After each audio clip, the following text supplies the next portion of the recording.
ಉಪ್ಪಳಕ್ಕೆ ಸಮೀಪದ ಪಚ್ಚಂಬಳದಲ್ಲಿ ಹೊಸ ತಾರ್ ಜೀಪ್ ಅಭ್ಯಾಸ ಪ್ರದರ್ಶನದ ವೇಳೆ ಬೆಂಕಿಗಾಹುತಿಯಾಗಿ ಸಂಪೂರ್ಣ ನಾಶವಾಗಿದೆ. ಘಟನೆಯ ವೇಳೆ ವಾಹನದಲ್ಲಿ ಇದ್ದವರು ಅದೃಷ್ಟವಶಾತ್ ಪ್ರಾಣಾಪಾಯದಿಂದ ಪಾರಾಗಿದ್ದಾರೆ.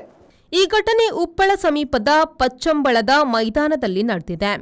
ಮಂಜೇಶ್ವರ ಹೊಸಂಗಡಿ ನಿವಾಸಿಯ ಹೆಸರಿನಲ್ಲಿ ತಾತ್ಕಾಲಿಕ ನೋಂದಣಿಯಲ್ಲಿದ್ದ ಈ ಹೊಸ ತಾರ್ ಜೀಪ್ ಬೆಂಕಿಗೆ ಆಹುತಿಯಾಗಿದೆ. ಕೆಲವು ಮಂದಿ ಯುವಕರು ಜೀಪನ್ನು ಮೈದಾನಕ್ಕೆ ತೆಗೆದುಕೊಂಡು ಬಂದು ಅಲ್ಲಿ ಅಭ್ಯಾಸ ಪ್ರದರ್ಶನ ನಡೆಸುವ ಮಧ್ಯೆ ಅಗ್ನಿ ಅನಾಹುತ ಸಂಭವಿಸಿದೆ.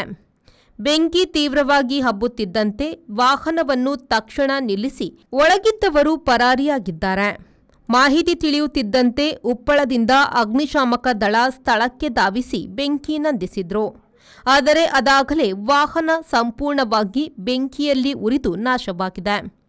ಬೆಂಕಿ ಹೊತ್ತಿಕೊಳ್ಳಲು ಕಾರಣ ಇನ್ನೂ ಸ್ಪಷ್ಟವಾಗಿಲ್ಲ.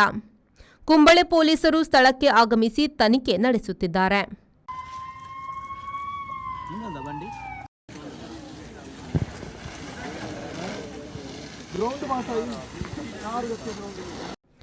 ರೆಹಮಾನುದ್ದಿ ಅವರ V4 ನ್ಯೂಸ್ ಮಂಚೇಶ್ವರ.